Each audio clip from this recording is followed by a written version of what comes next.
चलो बच्चों, तो आज हम लोग स्टैटिस्टिक में पार्ट 2 में फर्स्ट चैप्टर कंटिन्यू करते हैं जिसका नाम है प्रोबेबिलिटी। देखो, कल हम लोग इस चैप्टर की थियरी समझ रहे थे ना, कि जिसके अंदर हम लोग ने प्रोबेबिलिटी किसे कहते हैं वो समझा था कि कोई भी ऐसा इवेंट जिसमें अलग अलग ऑप्शन, अलग अलग चांसेस क्रिएट होते हो तो वो प्रोबेबिलिटी कहलाती है, बराबर ना। और इनके अलावा कुछ कॉन्सेप्ट, कुछ वर्ड्स हमने सीखे थे, टर्म्स हमने सीखा था ना, याद है कल के कुछ टर्म्स? वो सिर्फ नाम बताऊं आपको, अगर कि कल जैसे हमने सीखा था कि रैंडम एक्सपेरिमेंट, कोई भी एक्टिविटी की जाए तो उसमें उस एक्टिविटी को रैंडम एक्सपेरिमेंट कहते हैं। इसके अलावा सैंपल स्पेस कहलाता है ना, कि जो भी एक्सपेरिमेंट किया जाए तो उसमें से टोटल कितने आउटकम्स मिल रहे हैं वो क्या कहलाता है, सैंपल स्पेस। इसके अलावा हम लोग इवेंट्स के बारे में समझ रहे थे कि जिसमें हमने सर्टेन इवेंट के बारे में समझा था, जो इवेंट 100% होता ही है, जिसका दूसरा कोई ऑप्शन नहीं हो तो वो सर्टेन इवेंट। इसके अलावा इम्पॉसिबल इवेंट के बारे में समझा था कि जो इवेंट पॉसिबल ही ना हो, जो इवेंट कभी नहीं होगा तो वो इम्पॉसिबल इवेंट। फिर कॉम्प्लीमेंट्री इवेंट के बारे में समझा था, जिसमें हमने देखा था ना, ए डैश कहते हैं कि जो भी इवेंट में आता हो उसके अलावा के इवेंट, तो वो कॉम्प्लीमेंट्री इवेंट्स। फिर intersection and union of event.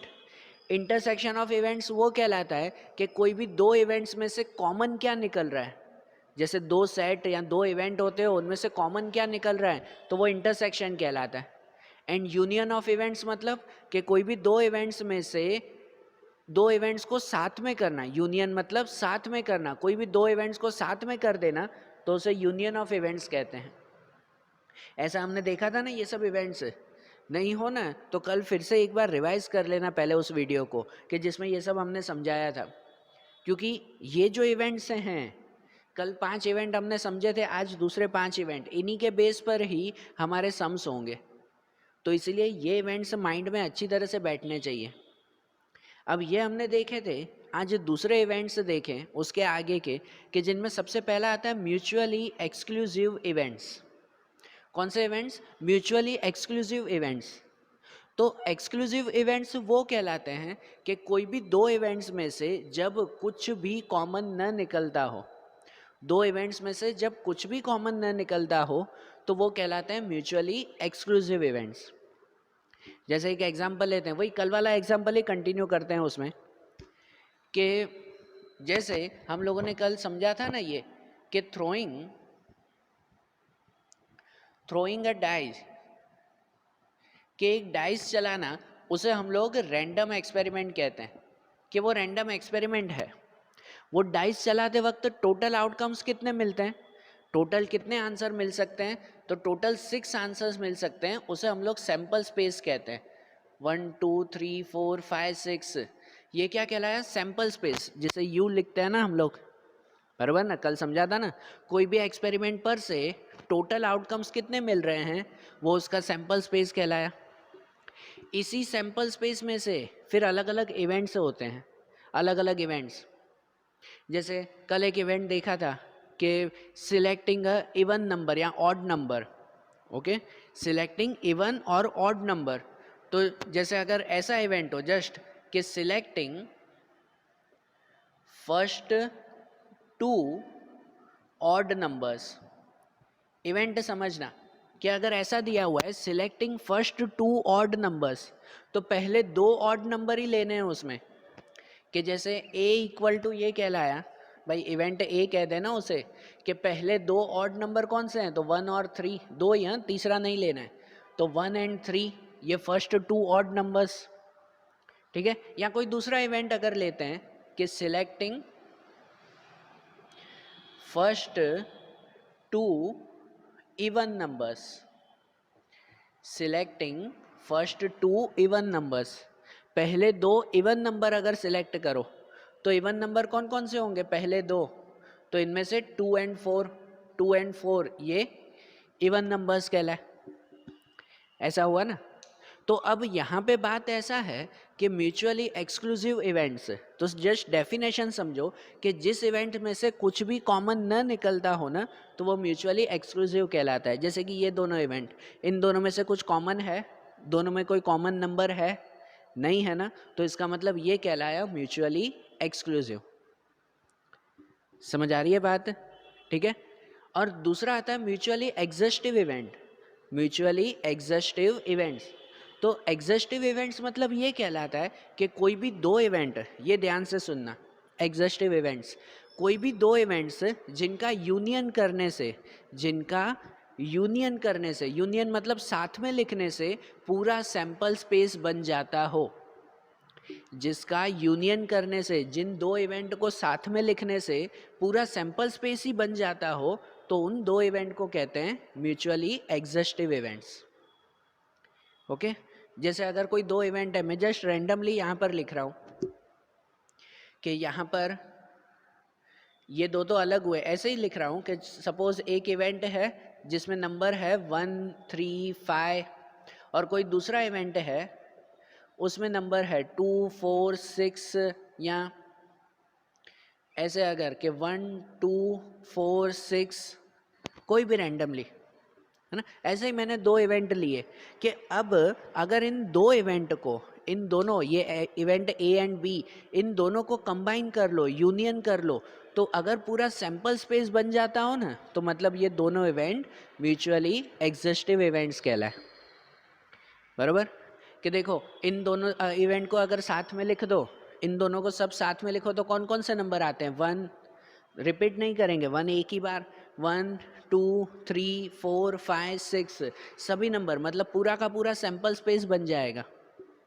तो जिन दो इवेंट को साथ में लिखने पर पूरा सैंपल स्पेस बन जाता हो, तो उसे कहते हैं म्यूचुअली एग्जिस्टिव इवेंट्स। समझ आई बात? तो ये ध्यान रखना कि म्यूचुअली एक्सक्लूसिव किसे कहते हैं कि जिन दो इवेंट में से कुछ भी कॉमन न निकलता हो, तो वो म्यूचुअली एक्सक्लूसिव कहलाया। और म्यूचुअली एग्जिस्टिव किसे कहते हैं कि जिन दो इवेंट को साथ में लिखने पर, उसका यूनियन करने पर पूरा सैंपल स्पेस बन जाता हो, इन दोनों को साथ में लिखने पर पूरा सैंपल स्पेस बन जाता हो, तो उसे म्यूचुअली एग्जिस्टिव कहते हैं। और तीसरा mutually exclusive and exhaustive. Exclusive and exhaustive, इसका मतलब ये कि कोई दो इवेंट जो एक्सक्लूसिव भी है और एग्जिस्टिव भी साथ में हो। बराबर? जो एक्सक्लूसिव भी हो और एग्जिस्टिव भी हो। एक्सक्लूसिव मतलब जिसमें से कुछ कॉमन नहीं निकलता है। ध्यान रखना, हाँ बेटा, ध्यान रखना, सम्स में ये थियरी होगी, इसलिए बार बार बोल रहा हूँ, अच्छी तरह से माइंड में कॉन्सेप्ट बिठाना। एक्सक्लूसिव मतलब कि जिनमें से कुछ भी कॉमन न निकलता हो, और एग्जिस्टिव मतलब कि जिन दोनों को साथ में लिखने पर पूरा सैंपल स्पेस बन जाता हो।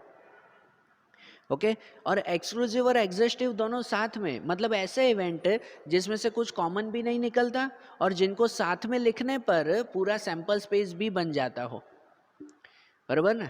तो अब सोच रहे हो कि भाई यही है, तो ऐसा नहीं है। जैसे देखो, अगर ये दोनों इवेंट देखो ना, तो ये दोनों इवेंट सिर्फ एक्सक्लूसिव है, सिर्फ एक्सक्लूसिव, क्योंकि इन दोनों में से कुछ कॉमन नहीं निकल रहा है ना, कुछ भी कॉमन नहीं है। लेकिन ये दोनों एग्जिस्टिव नहीं है, ये एग्जिस्टिव नहीं है। एग्जिस्टिव मतलब इन दोनों को साथ में लिखो तो क्या पूरा सैंपल स्पेस बन जाएगा?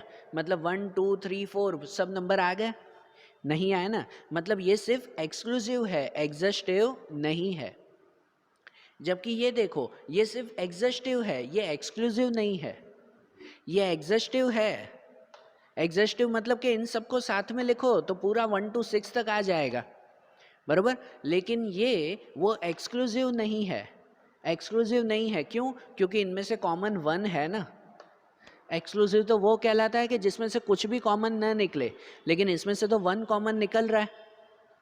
बराबर? मतलब ये एग्जिस्टिव है, एक्सक्लूसिव नहीं। ये एक्सक्लूसिव है, एग्जिस्टिव नहीं। तो अब अगर मैं कोई ऐसा इवेंट लिखूं, जैसे समझो कि अब अगर मैं ऐसे लिखूं कि a इक्वल टू सिर्फ ऑड नंबर्स 1 3 5 और b इक्वल टू सिर्फ इवन नंबर्स 2 4 6, तो ये दोनों जो इवेंट है ना, अब ये एक्सक्लूसिव भी हो गए और एग्जिस्टिव भी हो गए।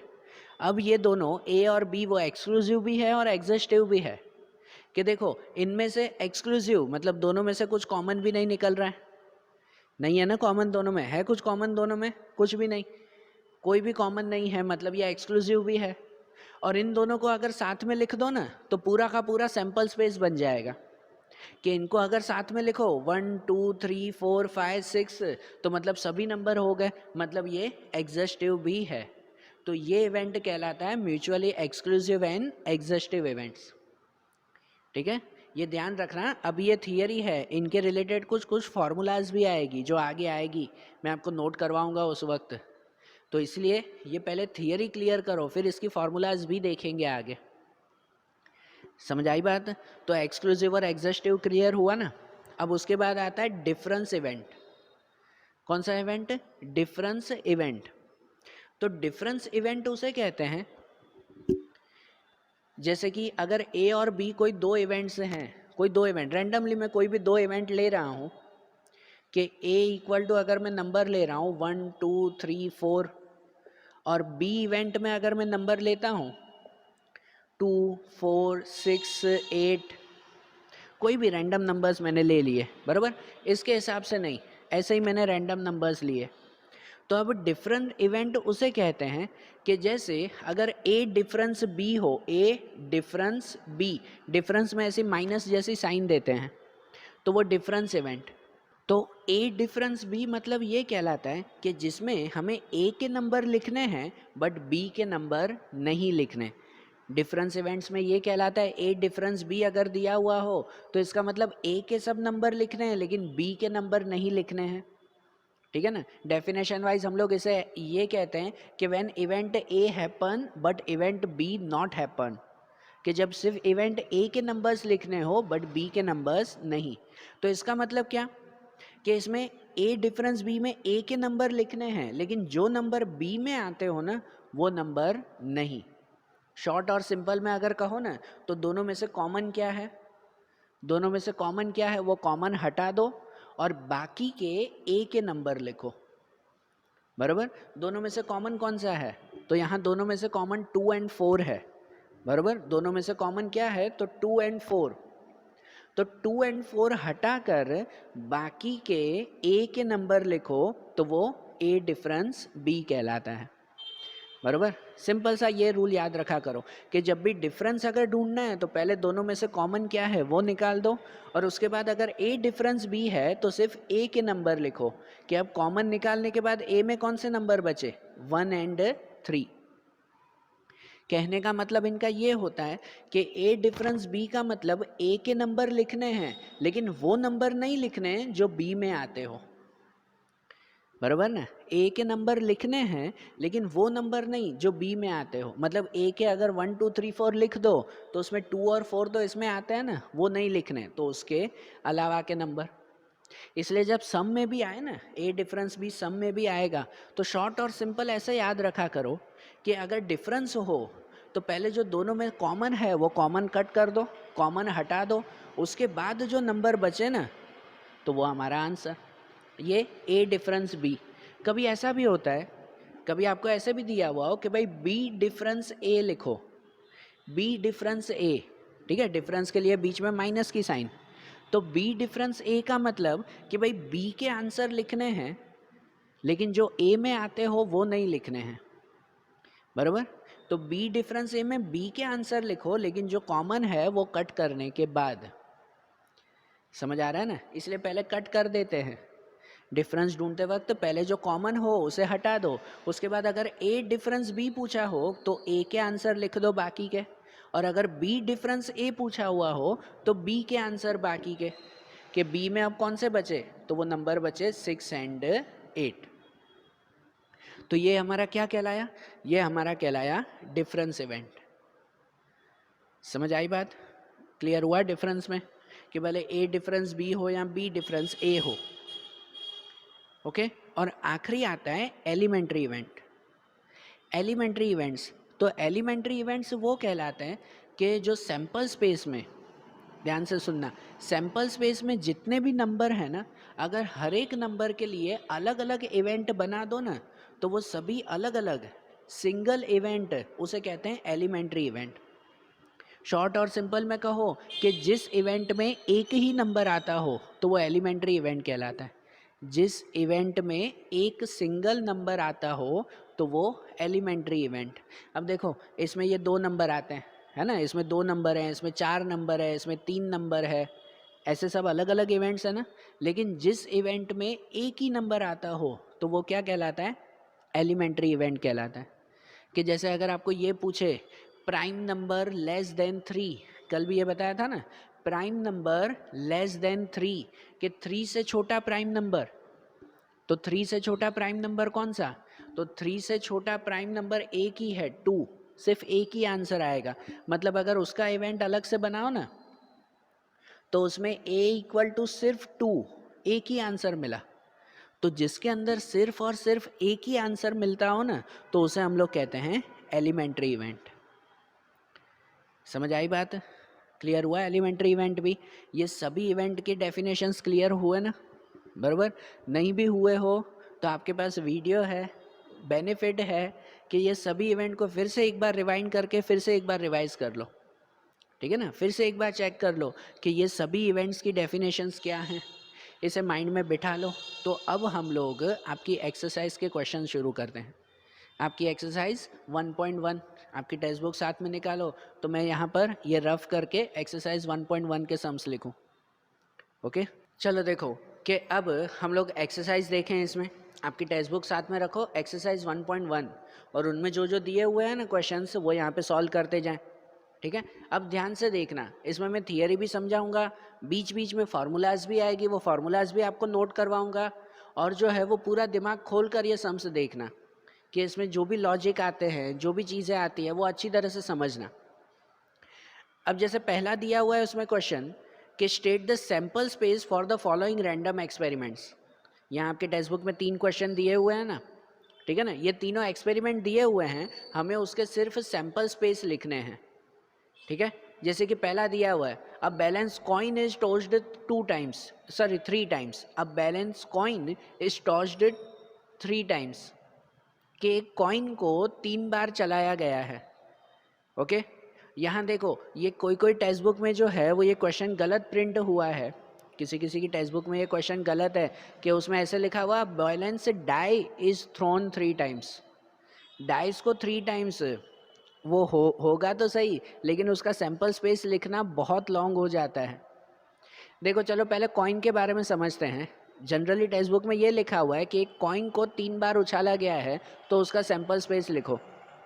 तो एक कॉइन को जब एक बार उछालते हैं तो सैंपल स्पेस क्या आता है, 2 सैंपल स्पेस आते हैं ना, हेड एंड टेल, बराबर ना।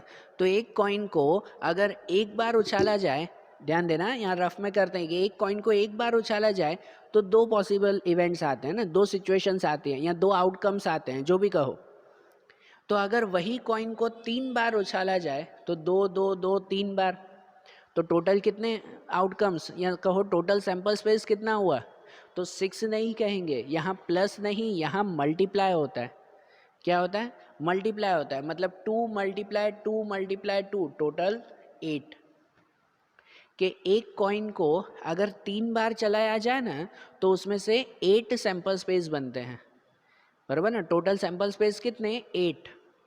कैसे 8, तो देखो यहाँ पर जैसे लिखते हैं, ये फर्स्ट का आंसर लिखते हैं कि उसमें सिर्फ सैंपल स्पेस ही लिखना है, कुछ लिखना नहीं है आगे पीछे नहीं, सिर्फ सैंपल स्पेस। तो एक कॉइन को 3 बार चलाया गया है ना, तो पॉसिबल आउटकम्स ये होंगे या सैंपल स्पेस ये होगा कि या तो तीनों में हेड आ जाएगा, 3 बार चलाया गया है ना, एक कॉइन को 3 बार चलाया गया, तो या तो हो सकता है तीनों में हेड आ जाए, या ऐसे हो सकता है कि पहले में टेल आ जाए बाकी दोनों में हेड आ जाए, ऐसा हो सकता है ना। या तो दूसरे वाले में टेल आ जाए बाकी दोनों में हेड आ जाए, दूसरे वाले प्लेस पर टेल और बाकी दोनों में हेड, या तो तीसरे वाले प्लेस पर टेल आ जाए बाकी दोनों में हेड, ऐसा हो सकता है कि नहीं। या तो तीनों हेड होंगे, या तो टेल होगा तो पहले में होगा दूसरे दोनों में हेड, बराबर। या तो टेल दूसरे में होगा पहले और आखिरी में हेड, या तो टेल आखिरी में होगा पहले दोनों में हेड। या तो ऐसा भी हो सकता है कि या तो तीनों टेल हो सकते हैं, तीनों टेल्स हो सकते हैं, या तो फिर पहले वाले में हेड आ सकता है बाकी दोनों में टेल, इसकी अपोजिट सिचुएशन हो सकती है ना। या तो तीनों टेल, या तो पहले में हेड बाकी दोनों में टेल, या तो फिर दूसरे में हेड बाकी दोनों में टेल, बराबर, ये टेल और ये हेड। या तो फिर आखिरी में हेड आ सकता है बाकी दोनों में टेल।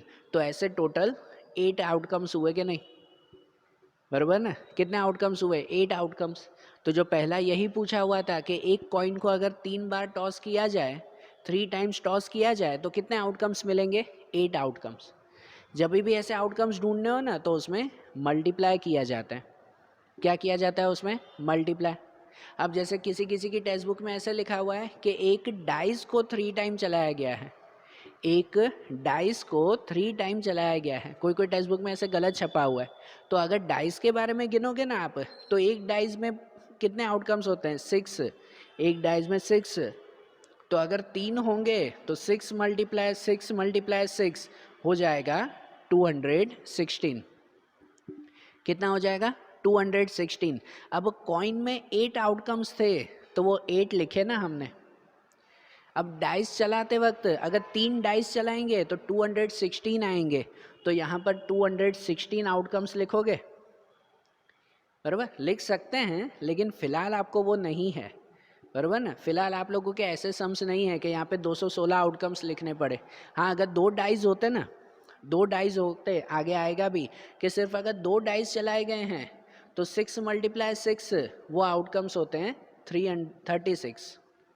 कितने? 36। तो वो 36 आउटकम्स लिखने होते हैं यहाँ पर, बराबर। तो ये पहला ही क्वेश्चन है जो आपके गलत प्रिंट हो चुका है, इसी वजह से ये देखा। तो क्वेश्चन ये था ना कि एक कॉइन को 3 बार चलाया गया, तो समझ में आया ना? एक कॉइन को 3 बार चलाया जाए तो कितने?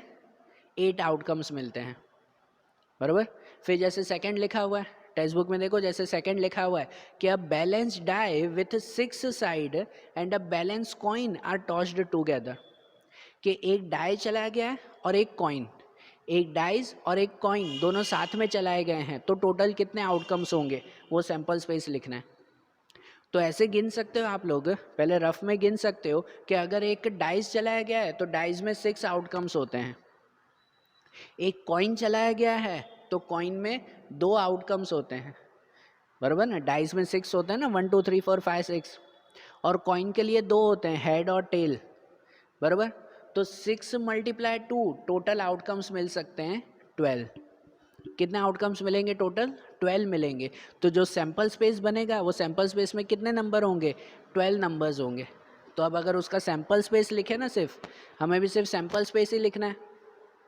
तो नंबर 2 में सैंपल स्पेस ऐसे यू और फिर ब्रैकेट में लिखते हैं सब। तो सैंपल स्पेस कैसे? एक डाइस चलाया गया है और एक कॉइन, समझना, एक डाइस जिसमें 6 नंबर होते हैं 1 2 3 4 5 6, और एक कॉइन जिसमें 2 होते हैं, हेड एंड टेल। तो सिचुएशन एंड आउटकम्स ऐसे बनेंगे इसमें कि या तो पहले डाइस में 1 आ जाए और कॉइन में हेड, या तो 1 के साथ हेड होगा, या तो फिर 2 के साथ हेड होगा। 2H मतलब डाइस में 2 आए और कॉइन में हेड आए, ऐसी सिचुएशन हो सकता है ना। एक डाइस चला रहे हैं, कॉइन चला रहे हैं, तो डाइस में 2 आ जाए और कॉइन में हेड आ जाए, ऐसा होगा ना। या तो डाइस में 3 आ जाए, कॉइन में हेड आ जाए 3 के साथ H, या तो फिर 4 के साथ H, कि डाइस में 4 नंबर आ जाए और कॉइन में H, या तो फिर 5 के साथ H, या तो फिर 6 के साथ H। ऐसे हो सकता है ना। और ऐसे ही इसका टेल के साथ भी सिचुएशन बन सकती है कि या तो 1 के साथ टेल आ सकता है, या तो फिर 2 के साथ टेल आ सकता है, या तो फिर 3 के साथ टेल आ सकता है। मतलब अगर डाइस चलाओ तो डाइस में 3 आ जाए और कॉइन में टेल आ जाए, हो सकती है ना ऐसी सिचुएशन। ये सब सिचुएशन ही तो हैं। एक एक्सपेरिमेंट करते वक्त क्या क्या हो सकता है, वही तो सब सैंपल स्पेस कहलाता है ना, बराबर ना। तो या तो 4 के साथ टेल आ सकता है, या तो 5 के साथ, या तो 6 के साथ, ऐसा ना। तो ऐसे टोटल कितने आउटकम्स हो गए? 12 आउटकम्स हो गए ना। सैंपल स्पेस कितने हो गए? टोटल 12 हो गए, बराबर हुए ना ये 12। आई बात समझ में? और ऐसा ही तीसरा, तो तीसरे में क्या पूछा हुआ है कि 2 person are to be selected from a 5 person ABCDE। 5 लोग हैं, उसमें से 2 लोग सिलेक्ट करने हैं। कितने? 5 में से कोई 2 सिलेक्ट करने हैं। यहाँ रफ में अगर लिखते हैं कि 5 लोग हैं ABCDE, इसमें से कोई भी 2 सिलेक्ट करने हैं, तो कोई भी 2 हो सकता है ना।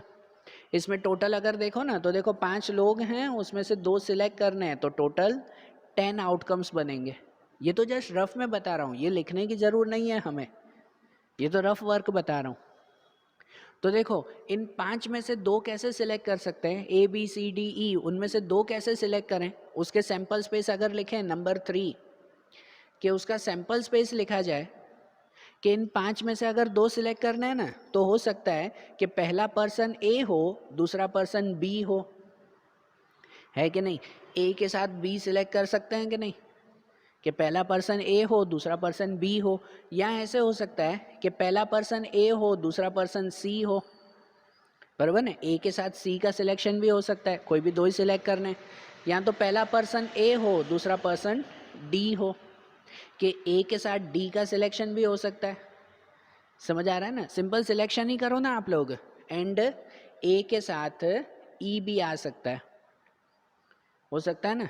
अब जैसे बी के साथ, तो बी के साथ ए ऐसा नहीं लिखेंगे, क्योंकि ये बी के साथ ए तो आ ही गया ना, ये 2 लोग तो साथ में ही है ना, ए और बी साथ में हो या बी और ए साथ में हो, वो तो चलेगा ना।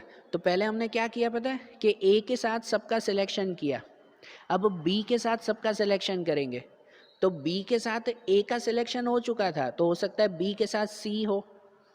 आगे बढ़ेंगे ना, यहाँ से आगे बढ़ा करो कि बी के साथ सी का सिलेक्शन हो सकता है, या तो फिर बी के साथ डी का सिलेक्शन हो सकता है, या तो फिर बी के साथ ई का सिलेक्शन हो सकता है, ऐसे हो सकता है ना, बराबर। या तो फिर सी का सिलेक्शन करें अगर, कि एक पर्सन सी हो तो दूसरा पर्सन डी हो सकता है, सी के साथ बी नहीं लिखेंगे, सी के साथ बी तो आ चुका ना पहले, बराबर ना। तो सी के साथ भी आगे बढ़ते जाओ कि सी के साथ डी का सिलेक्शन हो सकता है, या तो फिर सी के साथ ई का सिलेक्शन हो सकता है ना पॉसिबल।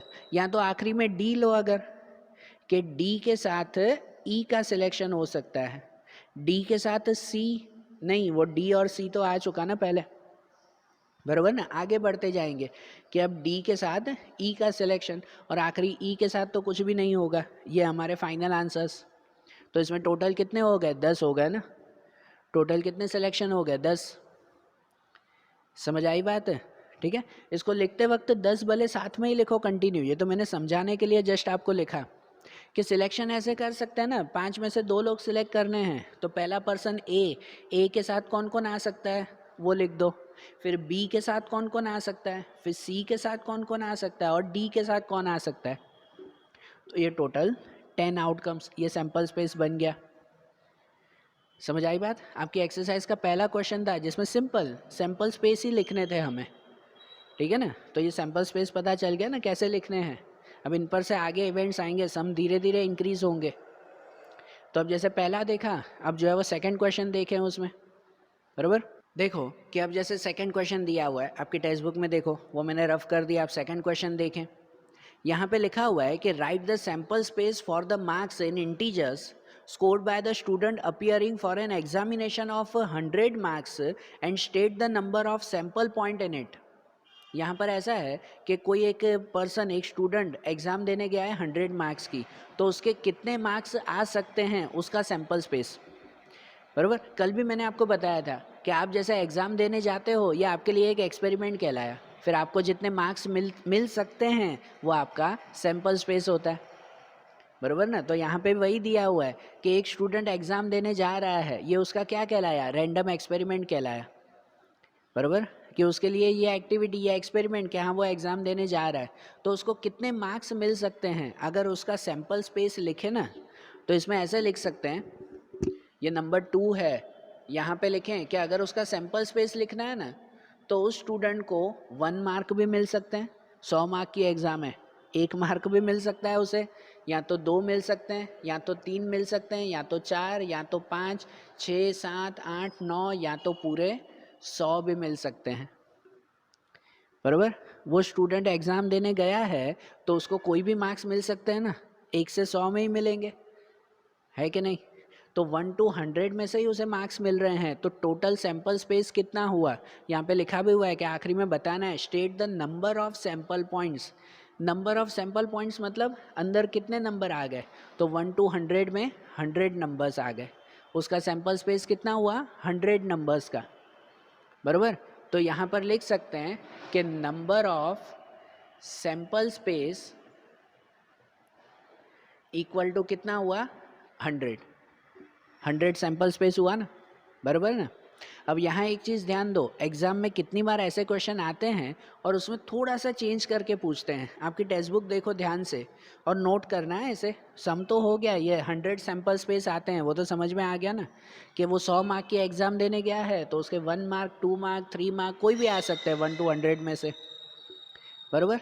लेकिन अब अगर जो है ऐसा अगर एग्जाम में पूछा हुआ हो, थोड़ा सा चेंजेस हो, आपकी टेक्स्ट बुक देखो जिसमें क्वेश्चन में ऐसे लिखा हुआ है right the sample space of for the marks, और ब्रैकेट में लिखा हुआ है इन इंटीजर्स, लिखा हुआ है ब्रैकेट में इंटीजर्स। इंटीजर्स मतलब 1 2 3 4 5 से ही शुरू करना है, बराबर ना। अगर ये न लिखा होता ना, ये अगर इंटीजर्स न लिखा होता तो यहाँ पे एक और ऐड हो जाता है 0, कि 100 की एग्जाम में उसके 0 मार्क्स भी तो आ सकते हैं ना, वो है कि नहीं। एक नंबर और भी ऐड हो जाता ना 0, फिर सैंपल स्पेस 100 नहीं होते, टोटल नंबर 100 नहीं होते, टोटल नंबर हो जाते 101, है कि नहीं। एग्जाम में कितनी बार ये सिर्फ ये छोटा सा चेंज करके पूछते हैं और फिर स्टूडेंट गलत लिख के आते हैं। ये एमसीक्यू या 1 मार्क में खाली इतना पूछते हैं, ठीक है। नोट करना बेटा ऐसे कि यहाँ पर प्रॉपरली लिखा हुआ है कि इन इंटीजर्स, तो इंटीजर्स मतलब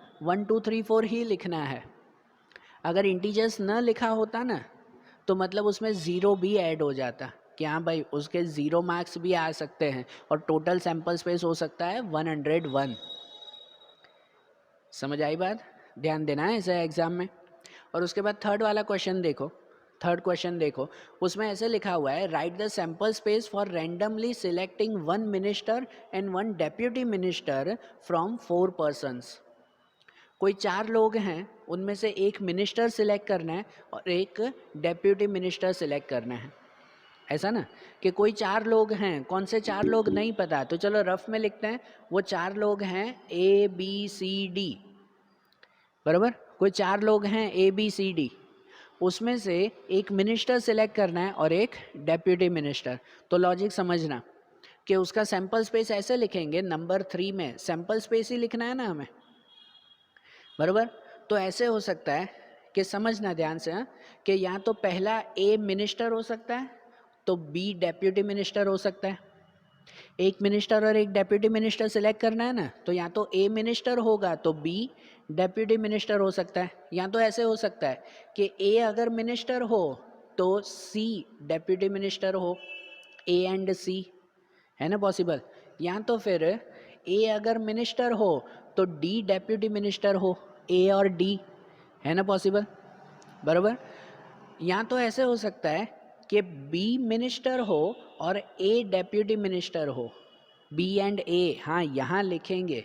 अब शायद आप स्टूडेंट में से किसी को अगर माइंड में ऐसे आता हो कि इससे पहले वाला क्वेश्चन किया था ना फर्स्ट वाला, उसमें ऐसा था कि भाई ABCDE 5 लोग थे, उसमें से 2 लोग सिलेक्ट करने थे, 5 में से 2 सिलेक्ट करने थे। तो हम लोग ऐसे कर रहे थे ना कि पहले A के साथ B, फिर A के साथ C, फिर A के साथ D, A के साथ E, फिर B के साथ C लिया था, B के साथ A नहीं लिया था, इससे पहले ही हमने ऐसे किया था ना।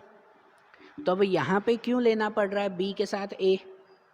क्योंकि पहले वाले में है ना सिर्फ 2 लोग सिलेक्ट करने थे, जबकि दूसरे वाले में पोस्ट दी गई है, पोस्ट दी गई है कि एक मिनिस्टर लेना है और एक डेप्यूटी मिनिस्टर लेना है।